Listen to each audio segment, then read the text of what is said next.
शरदचंद्रजी पवार साहेब आप आगे बढ़ो। शरदचंद्रजी पवार साहेब आप आगे बढ़ो। धन्यवाद। जनसभाचे जिल्ह्याचे ज्येष्ठ नेते विजयदादा किंवा सर्वांचे खासदार रणजितसिंहाचे विद्यार्थी चव्हाण आमदार भुसनवर आमदार जानकर सुरेश खरात व्यासपीठावरचे सगळे अन्य सरकारी आणि उपस्थित बंधू भगिनी एका अत्यंत महत्त्वाच्या आणि सवन देशामध्ये ज्याची चर्चा चालू आहे त्या प्रश्नाच्यासाठी आज आपण या ठिकाणी आलो। मी तुम्हा सगळ्यांना धन्यवाद देतो की या महत्त्वाच्या प्रश्नाच्यासाठी सवन देशाला तुम्ही जागा केला। लोकसभेमध्ये धैर्यशील मोहिते आहेत, राज्यसभेमध्ये मी आहे आणि आम्ही गेल्या 2-3 दिवस बघतोय की तिथे खासदार देशाच्या अनेक राज्याचे आम्हाला भेटतात, ती दुसरी काही चर्चा करत नाही, तुमच्या गावाची चर्चा करतात आणि विचारतात की हे गाव आहे कुठं।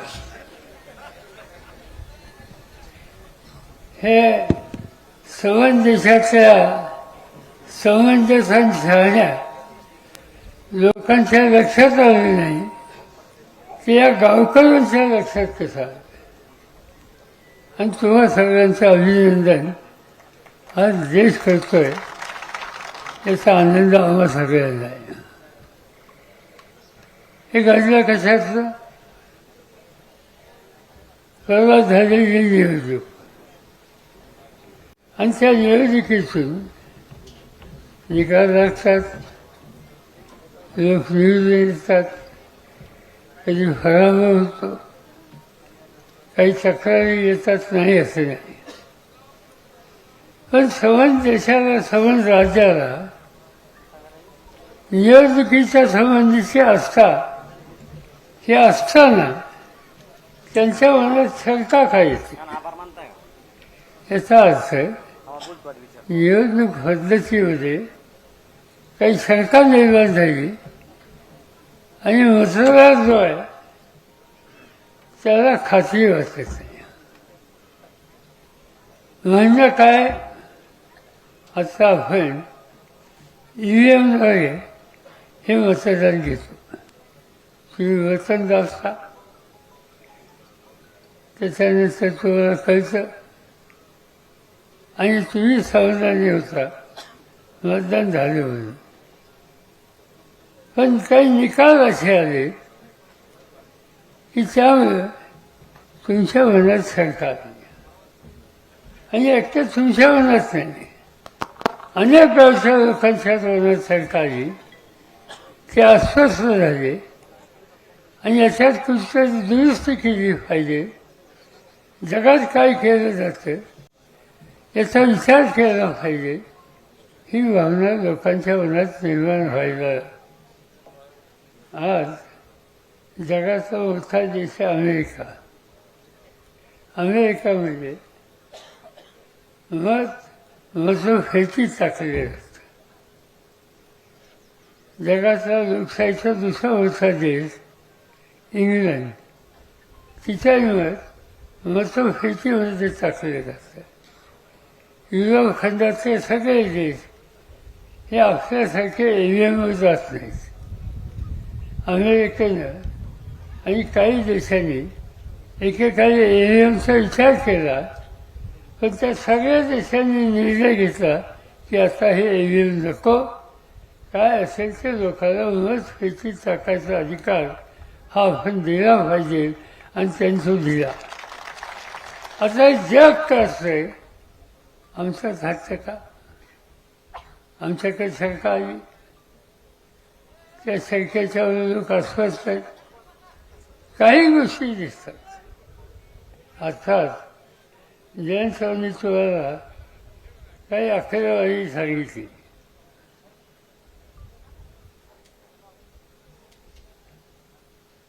आणि त्याच्यामध्ये तुमच्या लक्षात आलं की याच्यात काहीतरी गडबड आहे.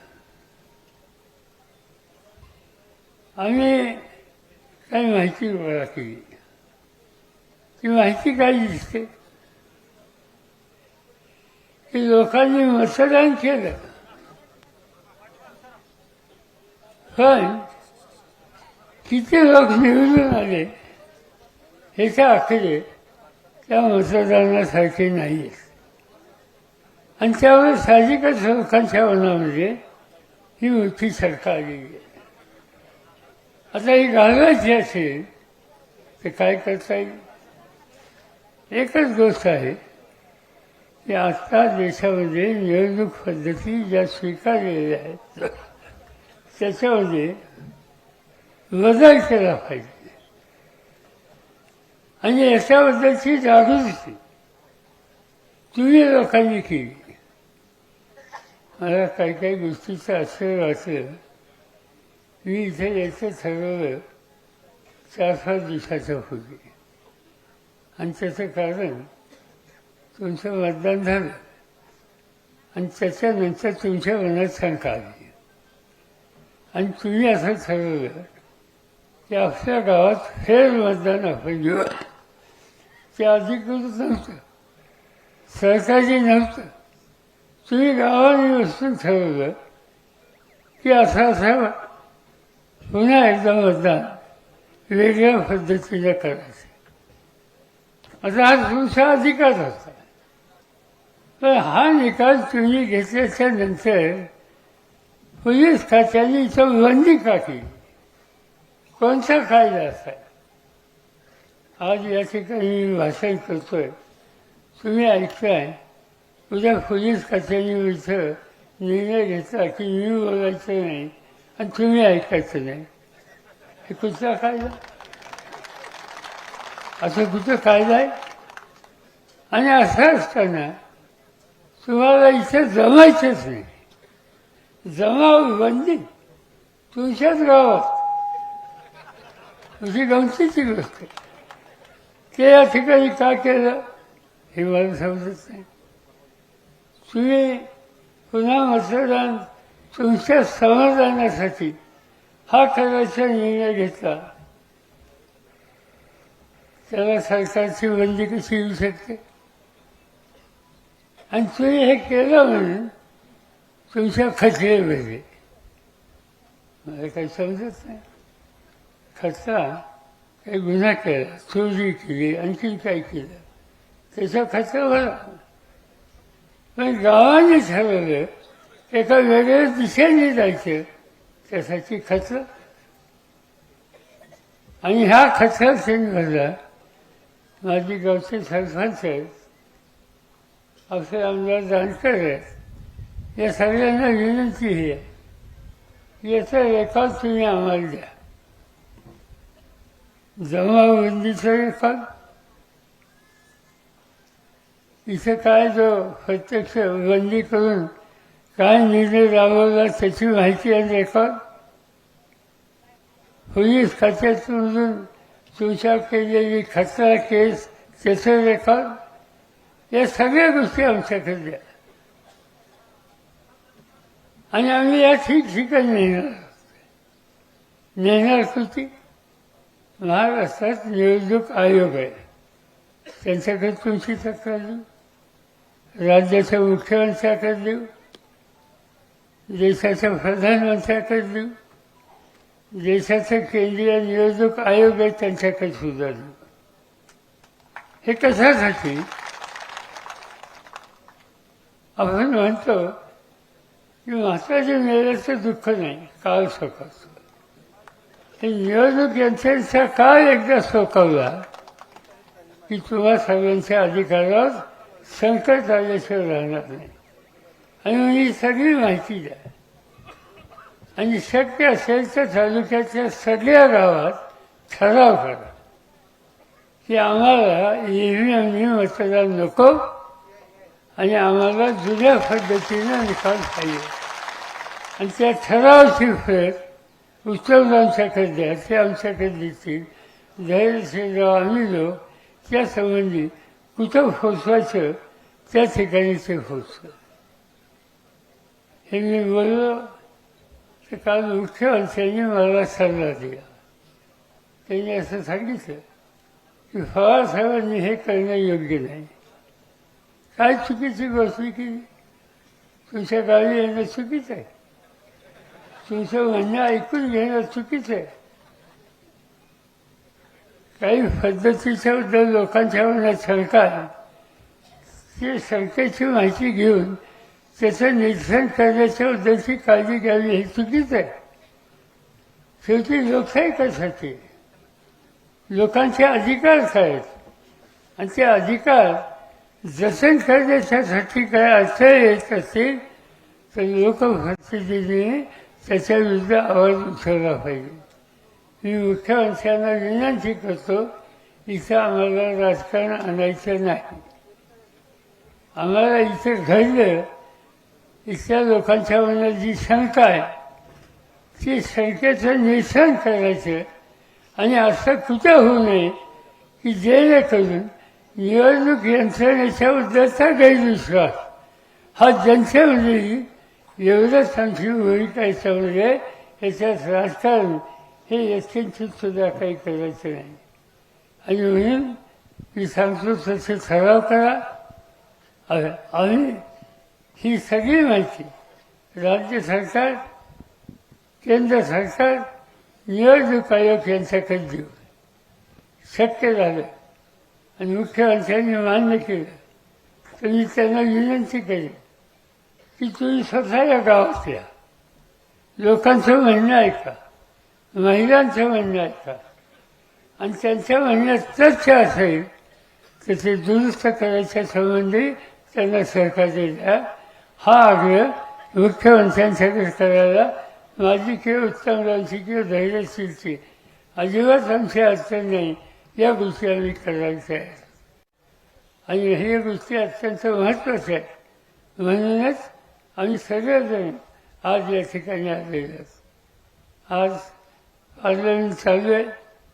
आता इथून आम्ही पुण्यात जाऊन, मुंबईला जाऊन पार्लमेंटमध्ये जाऊन हा विषय आज तुमच्या गावामध्ये काय चर्चा झाली हे कोणतरी आमच्या वतीनं त्या ठिकाणी मांडेल आणि या प्रश्नाला वाचा होते याच्याबद्दलची काळजी घेऊया. मी जाणकारांना धन्यवाद देतो. गेले काही दिवस त्यांना झोप नाही. गेले काही दिवस काही झालं तर तो हाच मुद्दा मानतात. मला माहिती नाही रात्री झोपेत ते काय बोलतात, पण माझी खात्री आहे की या प्रश्नाची सोडवणूक झाल्याशिवाय आमचा हा कधी स्वस्थ बसणार नाही आणि तुम्ही त्यांना स्वस्थ बसून देणार नाही. ही अवस्था त्यांची आहे आणि त्याबद्दल त्यांना मनापासूनचा मी धन्यवाद देतो. मी काही आधी बोलून विचार करत नाही. इथं आल्याच्या नंतर माझ्या आत्ता लक्षात आलं की एकदा लोकसभेला मी उभा होतो आणि तुम्ही मला मतं दिली. मी मतं मागायसुद्धा आलो होतो, न मागता तुम्ही मतं दिली. कारण मालखेड तालुक्यामध्ये विजयदादांच्या नेतृत्वाखाली प्रचंड मतं त्या काळामध्ये मला मिळाली होती. त्याला हे गावसुद्धा अपवाद नसतात आणि मग तेव्हा मतं दिली. त्याच्या आम्हाला उशिरा का होईना मी आज या ठिकाणी मानतो. तुम्हा सगळ्यांची रजा घेतो आणि या कामाला आम्ही उत्तर मिळाल्याशिवाय आम्ही स्वस्थ बसणार नाही ही खात्री आपल्याला देतो आणि आपल्या सगळ्यांची रजा घेतो. जय हिंद, जय महाराष्ट्र. धन्यवाद. सगळ्यांनी हात वरती करायचा आहे. शरदचंद्रजी पवार साहेबांचा विजय असो. शरदचंद्रजी महिला फक्त वरिया शरदचंद्रजी पवार साहेबांचा आजच्या कार्यक्रमाच्या अनुषंगाने ईएम हटाव बंदी करता बाकीचे खाली चला सगळे प्रशांत सुधाकर देशमुख सोलापूरचे महिला या. हे मार्करवाडी या ठिकाणी आमर उपोषणाला आजपासून बसणार आहेत. तरी पोलीस प्रशासनाने त्यांना परवानगी द्यावी. प्रशांत सुधाकर देशमुख हे आजपासून सोलापूरचे आहेत. ते आजपासूनच या ठिकाणी आमर उपोषणाला बसणार आहेत. एक मिनिट सगळ्यांनी शांत राहा. प्रातिनिधिक स्वरूपामध्ये महिलांनी वरती यायचं आहे. या ठिकाणी मार्कडवाडीकरांनी अजून एक नाविन्यपूर्ण उपक्रम केलेला आहे. तो म्हणजे आजच्या कार्यक्रमाचं त्यांनी आभार प्रदर्शन ठेवलेलं नाहीये. कारण या कार्यक्रमाला आता सुरुवात झालेली आहे. शेवट आपल्याला ईव्हीएम मशीन थांबवल्यावर या कार्यक्रमाचा आता शेवट होणार आहे. ज्या दिवशी या देशामध्ये बॅलेट पेपर होईल त्या दिवशी शरदचंद्रजी पवार साहेब आता थांबणार आहेत.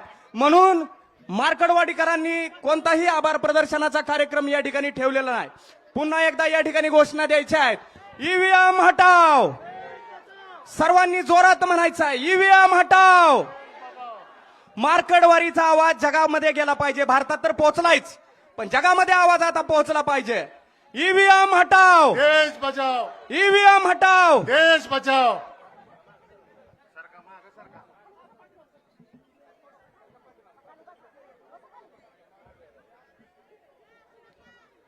महिलांनी इकडे या.